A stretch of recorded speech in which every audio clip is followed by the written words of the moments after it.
Mais comme l'UPC, à force, à cause de leur idéologie, était classé comme parti communiste par le camp occidental, y compris des États-Unis, de toute la suite. C'était comme ça là, que le parti communiste était considéré. Le parti social, l'UPC était considéré comme parti communiste. Et ils avaient décidé que ce parti ne prendrait jamais le pouvoir au Cameroun. Donc, comme quoi, ce sont eux qui décident qui prend le pouvoir au Cameroun. Exactement. Ça a encore cours aujourd'hui, j'ai l'impression. C'est pas fini. Ah, c'est pas fini. Mais pourquoi tu vous coupez les choses? Mais je suis là maintenant, dans le combat. Donc, à partir de ce moment-là, on me dit, voilà, le PC est venu, le PC est là avec nous. Bon, comme nous, le Parti Socialiste, n'était pas connu, tu n'étais pas là, on ne te connaissait pas, maintenant que tu es là, ça tombe bien. Mais sauf qu'ils ne savent pas que j'étais moi-même UPCiste. Avant? Mais avant. Un peu comme Mitterrand était un peu. Voilà. Avant d'arriver socialiste. Donc, ils m'ont dit, il y a des choses à faire, j'ai dit quoi? Donc là, les choses sont. Le ministre des Relations extérieures. Il est venu me voir. Il est venu te trouver dans le bureau de M. Bercy. Oui. Tous ces gens-là, ils mangent dans la même marmite. Il n'y a que le nègre qui n'ont rien compris. Excusez-moi le mot. On l'a appelé, il est venu là dans le bureau tout de suite. Non, mais ça n'est pas ça. Ministre des Relations extérieures. Je suis devant la télé. Comme s'il n'avait rien fait. Et quand tu parles, Pierre Bercy téléphone à Chirac. Il était maire de Paris. C'est là que j'ai compris que ces gens-là, ils nous prennent vraiment pour des idiots. Ils marchent tous ensemble. Ils mangent tous dans la même droite comme de gauche. De droite comme de gauche. N'est-ce pas que je suis là? Oui. Ah ben comment? Si les Camerounais ne prennent pas mon expérience, c'est qu'ils n'ont rien compris. C'est qu'ils sont des... On ne va pas dire ça. On va rester pour toi. Alors, je suis toujours... Pourquoi je dis ça? Je dis parce que chez nous, nous cassons la tête. On se tape, on se colle la tête. Alors que nous sommes tous des Camerounais. Le pays, c'est notre pays. Le seul idéal devait être le pays, quoi. C'est notre pays. Mais les autres, pour eux, les idéaux, c'est... Mais alors que les Français, quand tu attends la gauche, droite, machin, ils mangent tous ensemble. Et je suis là pour ça. Pour ça. D'accord. Alors, le ministre de l'Assemblée vous a trouvé au bureau... Non, pas l'Assemblée. Ministre des Relations extérieures t'a trouvé au bureau de M. Bercy. Claude Chesson. Claude Chesson. Il vient et me dit, donnez-moi la liste des prisonniers que l'UPC réclamait depuis des années. Il me dit, donnez-moi la liste des prisonniers politiques pour qu'on les libère. D'accord. Je suis sorti de là. Je suis allé chercher quelques compagnons. Un Bamdeke et un Douala. Nous sommes allés chez Moukoko. C'est pour ça qu'il y a des gens que j'aimerais voir. C'est mon fils qui m'a dit qu'il est mort il n'y a pas longtemps. Quand je vois des gens comme ça qui parlaient... Quel Moukoko? Pierre Moukoko? Je ne sais pas qui sont, parce que son nom, il était ministre au Cameroun? Non, des gens de l'EPC là. D'accord. D'accord. Des gens de l'EPC. D'accord. Il t'a parlé. Donc, vous êtes allé chez Moukoko? Pour lui dire, camarade, voici l'occasion de faire libérer les camarades. Il m'a regardé. Il dit, hein? Nous allons, nous, gagner par la force. Les mêmes bêtises de l'EPC qui continue. L'EPC qui est déjà imité en miettes. Ils se disaient malédins. Les gens qui ont tué l'EPC. Donc, Ongui Massanga, qui se cachait à Haute-Savoie, mais il ne savait pas qu'on savait, que je savais, moi aussi, il se cachait à Haute-Savoie. Ongui Massanga. Mais bien sûr. L'homme à la casquette, là. L'homme à la casquette, il se cachait à Haute-Savoie. Hein? Chez un musicien. Le musicien, là, il est maintenant à Lyon. Il a quitté la Haute-Savoie, il est à Lyon maintenant. Il est aussi vieux. Un gars de chez lui, de l'Ordof. Je vois qui c'est. Ah bon. Venez demander. Le Georges Bassens noir, là. Il fait la musique. Oui, il chante Georges Bassens, là. Alors, va le demander. Si c'est pas de qui cacher Ongui Massanga. C'est pas Jean, là? C'est juste le prénom, on ne dit pas son nom. Il ne dit pas son nom. Ah, mais je sais que c'est Jean. Voilà. Donc, salut à toi, Jean. C'est là que Bokoko, le grand révolutionnaire, me dit, hé, toi là, je lui dis, mon cher ami, tu es assis là en train de boire ton vin. Les camarades sont en train de crever dans les prisons camerounaises. Tu n'as jamais mis le pied à la benne. Tu ne sais pas ce que ces gens-là endurent là-bas. Bien, si c'est comme ça, tant pis. Je me lave les mains. Je suis socialiste. Le lendemain, je suis allé voir le Pierre Bercy et dit, écoutez, je vous ai dit, je suis socialiste. Je n'ai jamais su mentir dans ma vie politique. Je vous ai dit, je suis socialiste. Ils ont dit, on a compris. Comme je n'avais pas de prisonniers politiques à faire libérer. En tant que socialiste? En tant que socialiste. Bon, je ne peux pas dire, voilà, non. Voilà, non. Voilà, non. Des supposés communistes. Exactement. Donc, maintenant, ma lutte était maintenant concentrée sur Aïdjo, qu'il fallait foutre à la porte, par tous les moyens. C'est là, en ce moment-là, que Pierre Bercy organise à son tour la réunion, une grande réunion à Paris pour que je parle, pour qu'il voit la réaction de l'UNC. Des Camerounais. Venant de l'ambassade. D'accord. Donc, tu as compris ou pas? J'ai bien compris. Maintenant, Pierre Bercy organise une nouvelle conférence à Paris. À Paris. Pour lire les réactions des différents Camerounais qui sont présents. Pour voir si ton discours tient la route. Non. Pour voir leur réaction. À leur réaction. Oui, puisque à Lyon, oui, il n'y avait que le délégué qu'ils avaient envoyé. Et le consul était venu devant la porte. Bloqué. Pour bloquer. Pour influencer, voilà. Les mots, c'est le mot. Mais maintenant, Pierre Bercy organise à son tour cette conférence à Paris pour que je parle aux Camerounais. Mais ce que moi-même je ne savais pas, je ne savais pas que dans les chambres, dans les bureaux, il y avait des socialistes partout. Pour t'écouter et voir les réactions. Oui. Ça, même moi, je ne savais pas. Puisque je ne connaissais personne. Oui. Là-dedans. Tu es de Lyon, tu ne connaissais pas vraiment. Donc, c'est mon cousin qui habitait une banlieue. Il était rentré depuis. C'est sa femme qui m'avait amené. Le cousin s'appelle Jean.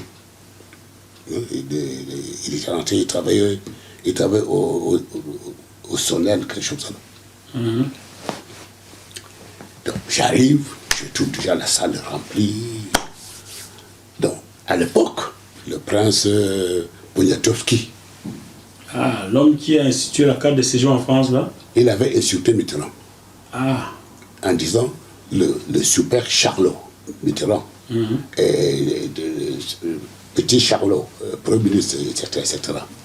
Donc, quand j'ai fini de faire mon discours, je pense donner la parole. Je ne connaissais pas qui était là. Donc, il y avait un avocat qu'on appelait Antoine, je ne sais pas quoi, un avocat camerounais. Il était clair comme ça.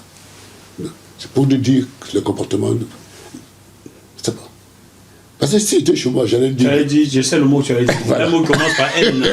Hein? N-E. Bon, on ne va pas le dire. Sinon, tes enfants vont te bouder quelque chose. Tu as tout compris. Donc, c'est Antoine a pris la parole pour vouloir te casser. Pas seulement lui. Ah, tous. Tous voulaient te casser. Ils venaient tous de l'ambassade. Oui. Envoyés par l'ambassade, oui, je comprends. C'était pas moi qu'on insultait. C'était le Parti socialiste. Avec le mot... le Charlot de Poniatowski. Poniatowski, l'homme qui a institué la carte de en France. Là. Donc, quand ils ont pris ce mot-là, le Parti socialiste, les gens socialistes qui étaient dans le bureau, ils sont sortis. Pour venir maintenant quand ils ont à ton secours. Passe-moi à mon secours. Mais seulement pour venir la réplique. Pour venir leur dire, maintenant on a compris. C'est là que tu vois les Camerounais, les mêmes, quand ils ont vu ça, les mêmes qui parlaient de bêtises, ils ont dit, tout ce qu'il dit est vrai. Ils ont tout de suite fait comme s'ils avaient écouté Jacques Dutronc, ils ont retourné la veste, quoi. Oui. Du bon côté. Tout ce qu'il dit est vrai. Les mêmes. Les mêmes qui insultaient, sont devenus maintenant... Camerounais, vous m'étonnez souvent. Les mêmes. Tout ce qu'il dit, c'est vrai. T'as pas idée, j'ai rencontré un homme politique du RDP, c'est ministre en ce moment. Et il y a 2 jours, c'était le 27, ces mots étaient très courtois, pourtant, quand il est au pouvoir là-bas, il dit autre chose. Bon. C'est un monsieur, je ne sais pas s'il vit encore, parce qu'il était très malade, Genka Abraham. Genka Abraham, mais il était bien habillé. Non, le pauvre, je croyais que c'était... c'est vrai, il avait une bonne situation en France, il avait une imprimerie. Donc, c'est lui qui imprimait les thèses. Les thèses des étudiants. Oui. Donc, il me voit. Il avait une petite voix. Camarade. Il était tais-toi là. Allez, chasse. Parce qu'à ce moment-là, ils avaient vu le pouvoir à ce moment-là. Ouais. Il allait chasser le. Il dit, mais non, tu es mon camarade, tu es mon camarade. Je dis, mais camarade, viens là.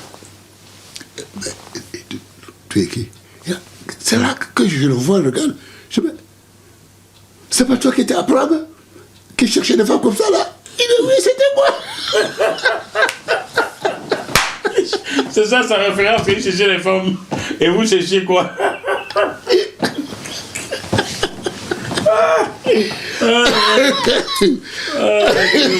Bon. On s'est marré. Et maintenant, c'est là que Pierre Bercy me dit, on va faire une réunion. Ce que je dis là, c'était vers fin octobre. 1981. Donc, la réunion, c'était novembre. Donc, quand c'est passé comme ça, Pierre Bercy, il a agi. Aïdjo avait enlevé de l'ambassadeur jusqu'au balayeur. En quoi calmer le jeu. D'accord. Donc ça veut dire que ces insultes qu'il y a eu lors de la conférence de presse ont eu des incidents tout de suite derrière. Tout de suite. L'Élysée a agi, a tapé du poing sur la table, Aïdjo a changé tout le monde à l'ambassade, pouvoir les calmer. Oui. On a dit, cette fois-ci, il faut qu'elle parte. Donc, on a fait la réunion avec Bercy. Tout ce que je dis, j'ai tout ça à la maison. C'est pas le truc qu'on me raconte comme ça. Chers téléspectateurs, je prends engagement devant vous. J'irai à Bourgoin-Jallieu lire tout ce qu'il dit. Et je vous confirmerai sur cette antenne. Donc, à la réunion, il y avait c'était l'opposant iranien qui était contre le Shah. Contre le Shah, à l'époque, oui. À l'époque. Donc, c'est Chirac qui l'avait expulsé de France. Et il s'était réfugié, en Irak. Il avait beaucoup de femmes, mais j'oublie son nom. Donc, il avait assisté à la réunion aussi. Donc, on se retrouvait tous. Ils ont tapé. Ils m'ont donné à lire. Si ça me convenait. Qu'est-ce qu'ils avaient tapé? Mais Aïdjo, il faut le camp là, quand même. Ils avaient décidé là, alors cette réunion? Oui, attention, avec des trucs vraiment. Mais c'était violent, hein? Que Aïdjo doit partir. Mon Dieu. Donc, c'est que c'était octobre, puisqu'il a cédé le pouvoir à Biya. Le 4, jeudi 4 novembre 1982. Oui, donc c'était en 82, voilà. Non, en 82. Oui. En ce moment-là, ils ont envoyé cette lettre vraiment dure à Aïdjo. Bon, à la surprise. Et ma soeur, qui vit à Paris, ma soeur, qui était malade, comme elle était malade, elle était partie se faire soigner. Où? Au Cameroun, se faire soigner de manière traditionnelle. Donc l'évacuation médicale s'est faite dans le sens contraire. Oui, oui, absolument. Qu'est-ce que quoi? Mais c'était le truc traditionnel. D'accord. On l'avait envoyé. Cela arrive aussi quelquefois, hein, l'évacuation médicale dans le sens contraire. Puisqu'on l'avait envoyé chez le Bamoun. D'accord. Parce qu'il y avait chez le Bamoun un grand masseur. Les grands masseurs, là, oui, les Bamouns sont réputés pour Voilà, cela. un grand masseur. Donc, nous sommes dans 82 et cette réunion organisée par Pierre Bercy, qui est l'homme de François Mitterrand, Exactement. fait une lettre. Je suppose que François Mitterrand Ah, mais absolument. Mais, a approuvé. tous, ils ont approuvé. Et cette lettre est envoyée à Amadou Ahidjo Voilà. par valise diplomatique, je suppose. Je suppose. Bien. Je peux plus te dire. Toi par qui quel avais canal. lu, qu'est-ce qu'il y avait écrit? Nous aimerons bien écouter. J'ai la lettre à la maison. Les téléspectateurs ne vont pas attendre vous savez, ça. le Il y avait contenu, deux lignes, le trois contenu, je ne peux pas tout dire. Le contenu que je sais était que maintenant nous comprenons la souffrance du peuple camerounais. Un tyran ne peut plus continuer à terroriser le peuple camerounais. C'est de ça, vraiment. Grosso modo, c'est ce que la lettre disait. Oui. Il faudrait donc que vous passiez la main. C'était ça ou pas? Il est temps de partir ou pas? Il est temps de partir. Il est temps de partir. Autrement, on va engager autre chose. Ah, Oui, sauf partez, soit nous vous mettons à la porte. voilà.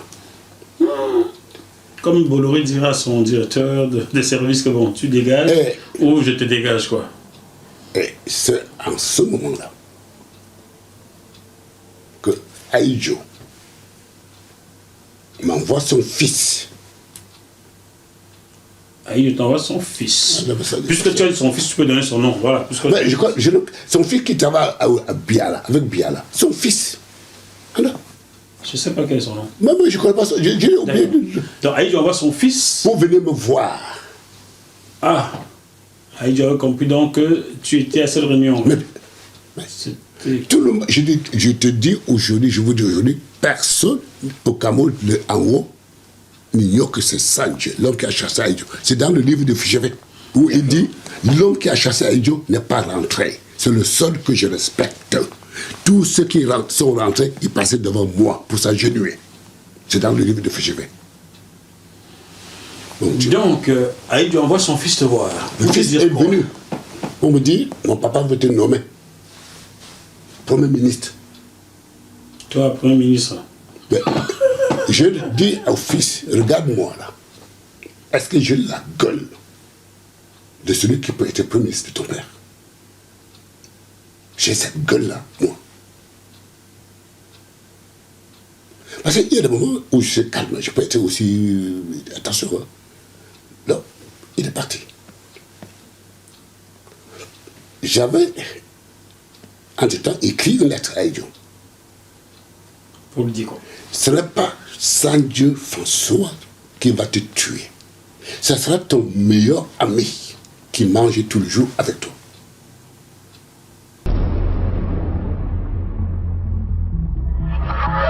Ce programme vous est proposé par Deviseo Fret, spécialiste du transport international Afrique, Dom-Tom, Océan Indien. Retrouvez-nous sur www.deviseo-fret.com. Téléphone +33 139 85 14 23.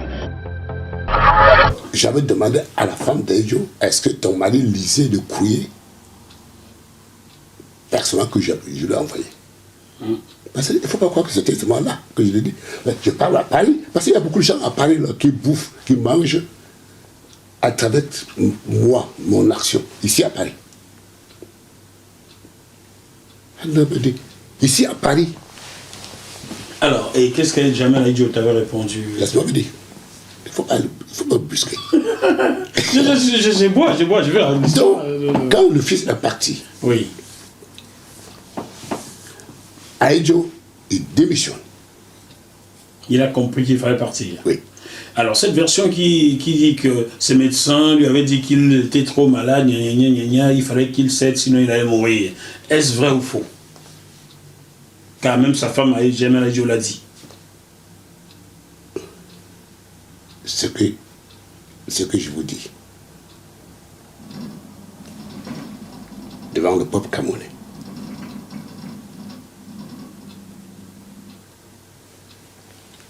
pour que vous compreniez bien, jusqu'à destin à confirmer. Ils ont mis la main sur Biya comme successeur d'Aïdjo en 1969. Pardon? L'année où tu arrivé en France? Ils ont mis, jusqu'à destin vient de confirmer à travers ce qui se passe au Cameroun aujourd'hui. Ils ont mis la main sur Biya comme successeur d'Aïdjo en 1969, il y a 50 ans. Il a précisé, il y a 50 ans. D'accord. Et il ne savait pas que Biya allait résister comme il résiste. Et il a ajouté que Biya était un homme malade. Donc, la France avait demandé à la Suisse de prendre Biya en charge au niveau santé. Ah, c'est donc la raison pour laquelle il est tout le temps en Suisse. Il est tout le temps en Suisse. Oh, c'est Giscard d'Estaing qui vient de confirmer cela. Dans quel journal? Il faut que je lise. Non, dans les trucs comme dans votre émission, là, comme ça. Mais il faut que j'aille voir. Mais je l'ai tout ça. Tu sais que quand je vois ton truc, je prends, je mets dans un fichier. Oui. Je prends l'autre truc, je prends, je mets dans le fichier. Il faudra m'envoyer au fichier, oui. Giscard. Je dois c'est comme ça que. vérifier. Oui, exactement. C'est comme ça que moi, j'ai compris pourquoi Biya était tout le temps Et en toujours en Suisse. Suisse. Donc il est maladif, c'est ça? Oui. Il souffre de quoi? Je ne sais pas. Pourquoi tu dis que ce n'est pas son médecin? Bon. Tu vois? C'est chaud, Donc, hein? j'ai compris beaucoup de choses depuis que Capto. Et je vais revenir sur Capto après. Juppé. Alain Juppé, grand ami de Paul Biya. Alain Juppé. Il n'a pas dit sur Biya. Il a dit sur Gbagbo. Toujours maintenant. Quand on a bombardé le palais de Gbagbo, on l'a arrêté. On l'a fait signer le papier pour reconnaître que Ouattara a gagné les élections. J'ai compris en ce moment-là que c'est exactement la pression qu'on met sur Capto pour reconnaître que... Pour qu'il signe que Biya a gagné ça. Oui. D'où, avant de venir là, j'ai demandé à mon fils là, est-ce que vous avez un moyen de transmettre un message à Capto? Il s'est porté garant pour mourir pour le peuple camerounais. Capto s'est porté garant? Non, oui. Pour mourir pour le peuple camerounais? Bien sûr. Capto, ça va venir après. Capto était un homme intelligent. C'est là où j'ai dit la France a gagné une bataille parce que les Camerounais ne savent pas lire quand les gens parlent. D'accord. Revenons à Aïdjo maintenant. Donc, Il démissionne. quand il a démissionné, donc pour dire que les trucs de maladie, les trucs de ceci, les trucs de cela, c'est des bidons, tout ça. Mais, parce que pour passer la main, il faut d'abord que ce soit quelqu'un que tu as choisi. Aïdjo n'a jamais choisi Biya. Mais jamais. Parce qu'il était président de qui? Est-ce que Biya est président de Cameroun? Mais je t'ai parlé des accords signés le 26 décembre 1959. Est-ce que ces accords sont abrogés? Ce sont ces accords qui font de nous une colonie française aujourd'hui. Mais il ne faut jamais oublier ça. Ce sont ces accords-là. Mais vous avez déjà vu un pays qui obtient l'indépendance sans constitution? Il a fallu attendre 2 mois ou 3 mois pour avoir la constitution. C'est vrai que ces accords-là, on se s'entend bientôt. Mais bien sûr. C'était pour sur combien d'années? Pardon? Les accords étaient signés sur combien d'années? Ah, je ne sais pas. On m'a dit, au Gabon, quelqu'un m'a dit que c'était sur 100 ans. Je pense que c'est vrai. Donc il faut encore, ces accords courent encore sur 40 ans. Parce que ces accords, c'est secret défense. Donc, ça veut que petit à petit, il y a des gens qui dévoilent le contenu. Parce que Aïdjo était venu en France en 1969. 1976 pour demander la révision de cet accord-là. En 1976. Et à la télévision, la première chaîne, c'était Yves Mourouzi. Bonjour, c'est Yves Mourouzi. Oui. Il avait dit, il était même assis sur la table, Yves Mourouzi. Il s'agit de quel accord? Puisque Aïdjo, mot à mot, quand j'avais signé ces accords, il n'y avait ni tambour, ni trompette. Oui. Il avait dit, je me souviens, j'ai vu un truc comme ça avec Yves Mourouzi, oui. Oui. Oui. Bon. Et Yves Mourouzi lui avait dit, il s'agit de quels accords? Parce que l'indépendance économique, vous n'en avez pas. L'indépendance politique, vous n'en avez pas. Sans la France, les Bamileke seront au pouvoir au Cameroun. Mourouzi lui a dit ça. Oui. Donc ça dit que la France ne veut pas les Bamileke soient au pouvoir au Cameroun. D'accord. J'ai dit à ma femme, j'ai dit au revoir, comme je viens là. Je lui ai dit, si tu ne vois pas, c'est qu'on va foutre une patte dans la tête. Parce que ce que je veux dire, c'est ce que je n'ai jamais dit. D'accord. Donc Bon. Yves Mourouzi lui dit... Il lui dit ça. Non, maintenant on revient sur notre sujet. Sur Aïdjo. Oui, nous sommes toujours sur lui. Donc, Hein? pour prendre cette décision du départ d'Aïdjo, il a fallu quand même parler avec moi. Beaucoup. Ah, le pouvoir socialiste a beaucoup parlé avec toi. Oui. Est-ce qu'avant le pouvoir socialiste, le pouvoir de Giscard d'Estaing veut parler avec toi? Je te dis, je le répète, que je signais, je me tiens tranquille tout le temps que la droite était au pouvoir. Jusqu'à l'avènement de François Mitterrand en 1981. D'accord. C'est à partir de ce moment-là que je suis sorti de mon silence pour dire cette fois-ci, je veux me battre. D'accord. Non. Donc, pour arriver à la décision de faire partie Aïdjo, jusque-là, il ne savait pas que j'étais Bamileke. Ah d'accord. C'est pour ça que je te tiens cette preuve entre mes mains. Je te tiens ce pays entre mes mains. C'est la part des choses qu'on a dit.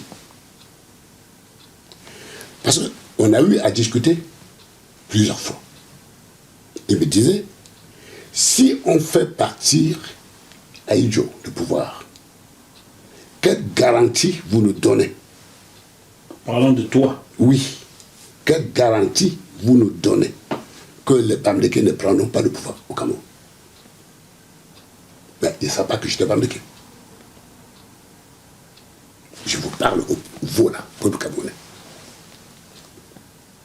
Quelle garantie vous nous donnez que les Bamileke ne prendront pas le pouvoir au Cameroun? On avait discuté sur ce que je te dis là pendant 4 jours. Je leur disais ceci. Je suis socialiste. Si je prends le pouvoir, ce n'est pas pour réprimander les Camerounais, y compris les Bamileke. Ce n'est pas l'idéologie socialiste. Il m'a fait regarder. Je dis, mais, docteur Sandieu, vous blaguez ou vous dites vrai? Je dis, je ne blague pas. Et ça veut dire ceci.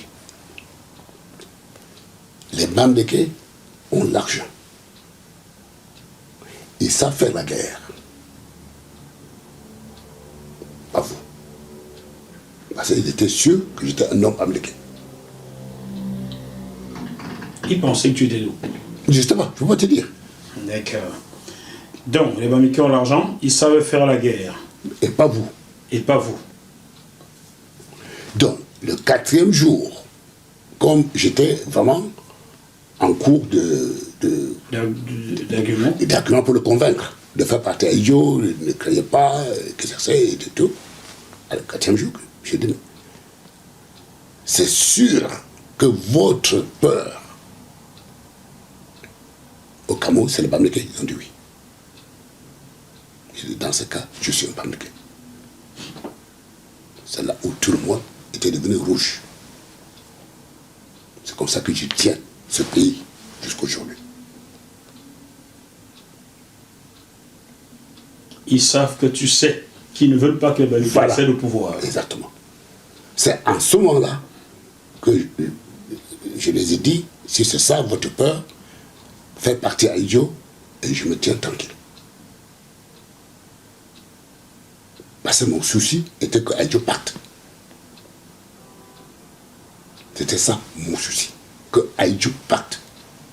Et donc, faites partir Aïdjo et je me tiens tranquille. Ils ont fait partir Aïdjo. Je me suis tenu tranquille. Voilà pourquoi depuis 1982, on ne t'a jamais entendu.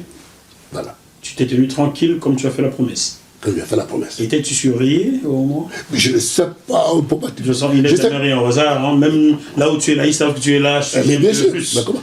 Donc on salue tous ceux qui nous regardent de partout, de la France, du Cameroun. On salue tout le monde. La maison où je loge est protégée. Par quoi? Par qui?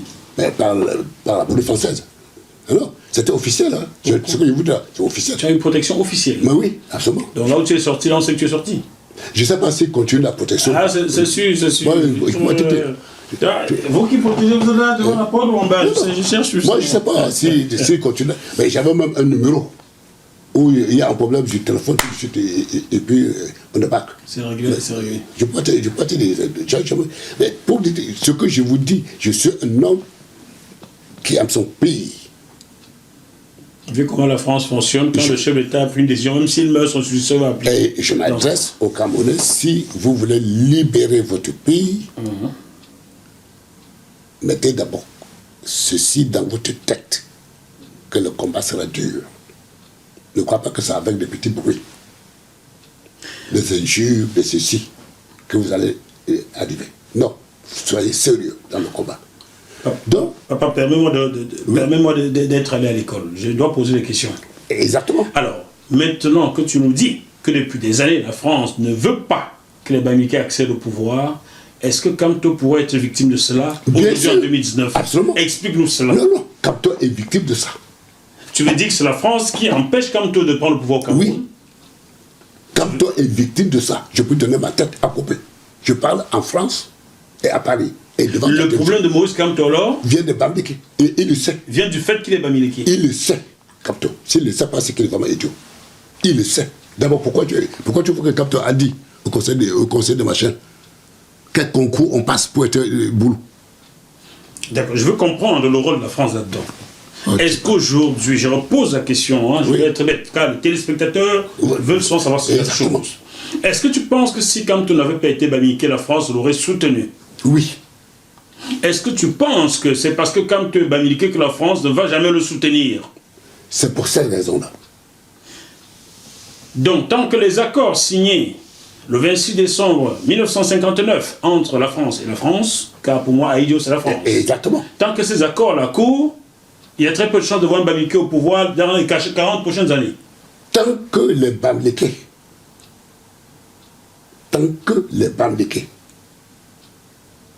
ne montreront pas leur volonté avec d'autres Camerounais. Je vous dis, il n'y a pas de tribalisme au Cameroun. Il n'y en a pas. Les Boulous, les Sissi, les Bachets sont tous des Camerounais. C'est notre pays. Les Boulous, est-ce que c'est Bia qui leur donne à manger? Non. C'est comme ça qu'on doit faire une analyse politique. C'est pas parce que Kamto est Bamileke qui va donner le boulot au Bamileke. Bien sûr que non. Voilà. D'ailleurs, j'ai un exemple. Quand Kamto avait été ministre délégué, un de ses frères Baham était allé le voir pour un dossier qui traînait depuis. Et voilà. Et il a conduit ce gars, ce monsieur Baham. Une de ses sœurs qui est ici à Paris, qui m'a contacté, m'a envoyé un autre document, est allée le voir pour qu'il intéressait dans un dossier. Cette sœur-là est huissier de justice. Kamto là est conduite. Mais exactement. Mais donc c'est pas parce que tu es Bamileke qui veut te rendre service. Mais pas du tout. Mais donc, c'est parce que les gens sont ignorants. Et la France utilise cette ignorance pour nous diviser. Donc les gens vont dire, moi, faut Kamto, parce que non, je suis prêt à vous produire les preuves, ce que j'ai dit là. J'ai reçu ces papiers de cette sœur Baham qui vit ici à Paris. Je ne suis pas ici pour dire Kamto est le bon, je ne le connais pas, je n'ai jamais vu Kamto. Je vous dis ceci. Sortez bien de ce palais de Tutti, mettez Saint Dieu François qui vous parle là, avec les mêmes accords, je ne ferai rien. Tant que ces accords ne seront pas approchés. Vous mettez Capto. Si Capto ne dit pas à la France, les accords sont tombés caducs. Il ne fera rien. Mettez n'importe qui. C'est peut-être ce qui fait peur, car sur ce plateau, il avait dit le 21 mai dernier que s'il prend le pouvoir, ces accords-là, on devra les revoir. Exactement. Et où on va les abroger, Voilà. advienne ce qu'il adviendra. Ça, il a dit sur ce plateau. Voilà, ça c'est pour ça qu'il meurt. Voilà. Donc celui qui dit, j'ai reçu un voice ces jours-ci que j'allais poster sur YouTube GNTE+, c'est lui qui dit que la main de la France est cachée derrière l'arrestation de Camto, a quelque part raison. Mais c'est pas faux. Mais il faut être naïf. Pourquoi que c'est pas ce cas où c'est Biya? Quand je vous dis que Biya, mais il n'est que l'otage. Voilà comment ça se passe. On vous met l'argent. On dit, toi, tu prends l'argent, tu deviens le président, tu protèges nos intérêts. Mais comme nous sommes tous des êtres humains, mais d'autres sont faibles. Il prend. C'était le cas d'Aïdjo aussi. Mais c'est le cas de Biya. Surtout que Biya, en plus, selon ce que tu dis, il est soigné depuis 1969 par les bons soins de la France. Ah, et alors? Donc c'est où appuyer pour que tu arrêtes de vivre tout de suite, quoi. Mais quand même. Mais donc c'est des choses que les Camerounais qui luttent doivent bien se mettre dans la tête. Que ce n'est pas un problème de Biya, un problème de Camto, un problème de je ne sais pas de qui là-dedans. C'est un problème d'intérêt. C'est un problème d'intérêt. C'est pour ça que je dis que la France doit sortir de chez nous. Le Cameroun n'était pas une colonie française. C'est pour ça que je demande que les Allemands reviennent, mais pas pour coloniser, non. Ils reviennent, puisque même l'affaire de Bakassi, c'est les Allemands qui sont venus dire Bakassi appartenait au Camerounais. C'est les Allemands. On voit la carte du Cameroun allemand dans ton dos. Voilà. Ah oui, tout à fait. Oui. Mais les Cameroun, toute cette partie-là que tu vois là, c'est la partie que la France avait coupée et mettait dans ses colonies. Tu vois là, tout ça. Ça, c'est la mer, ça. Même le Biafra était dans le Cameroun. Non, ça, c'est la Guinée équatoriale, ça. Tout ça. La Guinée équatoriale appartenait au Cameroun. Oui. Le Tout nord ça, du Gabon, non, le nord du Congo. Ça appartenait au Cameroun. Bon, ça, c'est le Cameroun de 1911.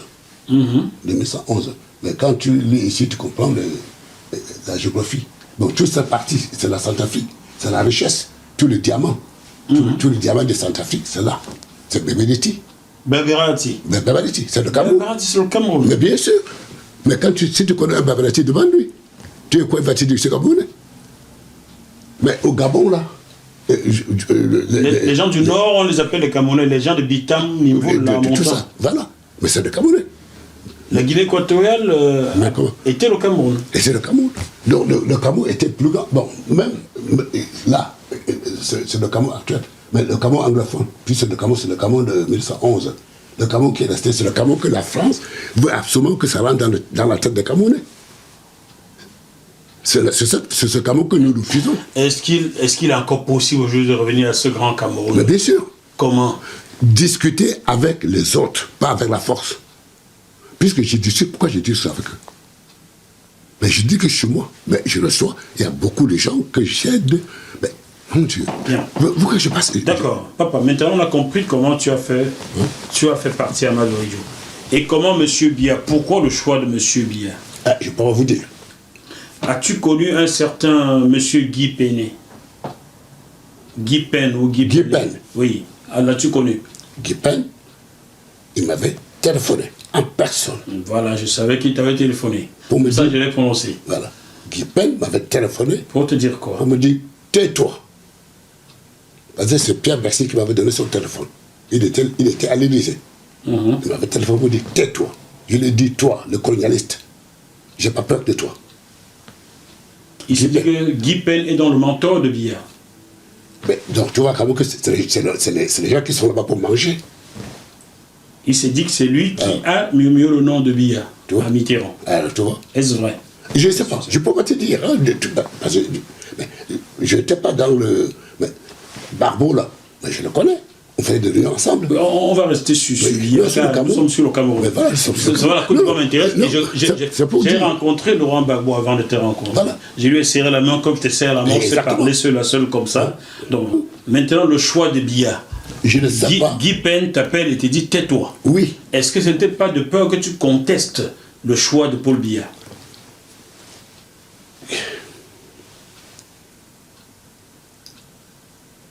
Je vais te dire à quel moment les Français ont compris.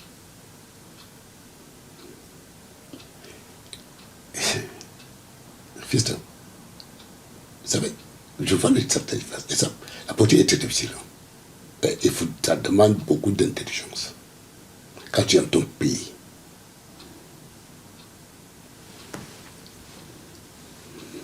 parce qu'on va te tester. Te tester beaucoup pour voir jusqu'à où. Il y a des hommes qui aiment le pouvoir. Il y a des hommes qui luttent pour libérer leur pays. Je lutte pour que le Cameroun soit libre. Le pouvoir, je m'en tape. Les 2 fois, on m'a nommé ministre. Je dis non. Premier ministre? Non, là c'était Aïdjo, c'est le truc d'Aïdjo. Je parle moi de français. Pardon? Ministre français? Non, à part. Tu vois que les ministres sont nommés, la plupart des ministres sont nommés ici. Mais tu me coupes d'abord les choses, tu veux que je sorte. Mais je te dis, voilà. Parce qu'il y a des choses importantes pour dire. Parce que tout ce que je te dis là, certains sont au gouvernement de Biya depuis des années. Avec qui ils sont venus me voir, on a fait des réunions secrètes. Je suis venu pour te parler, fiston. Mais comment? Ah non, mais ça, de façon. Le Bouba Bello, on a fait des réunions secrètes au Petit Pont, l'hôtel Petit Pont. Bello, Bouba Bello, Bagari. Mais tu crois que c'est l'homme qui te parle là? Ouais. Bouba Bello, Magari. Je lui donne le nom de l'hôtel, le Petit Pont. On a fait des réunions secrètes. Est-ce que tu veux parler de ce que vous vous êtes dit ce jour-là? Mais bien sûr, mais pourquoi pas? De quoi il souhaitait parler avec toi?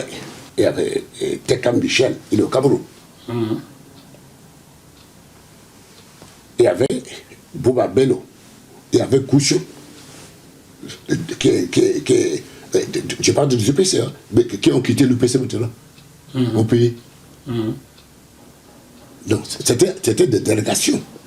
Hein. Il y a beaucoup de choses que je vais te faire comprendre, même quand vous parlez de John Froudi. Comment John Froudi est sorti du chapeau, on ne sait pas de quel chapeau. D'accord. Dans ces réunions-là, Bello Bouba est venu te voir pour... C'était pour qu'on fasse un front commun. À l'époque, il n'est pas encore ministre sous Biya? Non, pas du tout. Pas du tout. Biya l'avait chassé. Ouais, après 84, là, oui. Voilà. Mais, ce que je demandais avec Yenga, c'était la table ronde. Qu'on puisse faire la table ronde. La table ronde, dans mon esprit, c'était pour soulever le problème camerounais. C'était pas pour aller distribuer les postes. Or, le Bouba, ils avaient aussi leur revendication. Leur revendication était de constituer un front. J'ai dit, mais non, je ne peux pas constituer un front avec l'ennemi. Parce que ce que je vous dis a toujours été ma position jusqu'aujourd'hui. Aïdjo, c'est l'ennemi du peuple camerounais. C'est vous qui connaissez Biya comme ennemi, pas moi. Biya est un otage. Je le répète toujours, Biya est un otage. L'ennemi du peuple camerounais, c'est Aïdjo. Biya est un otage de qui? De la France. Mais bien évidemment. Mais vous voulez que je vous dise quoi? C'est Biya est un otage de la France. Mais il a accepté le porte-monnaie, le ceci, il est président. Même si tu lui demandes, tu es le président de quoi, peut-être, il ne sait pas. Et c'est seulement qu'il est président. C'est ça qui a été certaines personnes. Merci à GMTV+. continuer de donner la parole à ceux à qui on la refuse.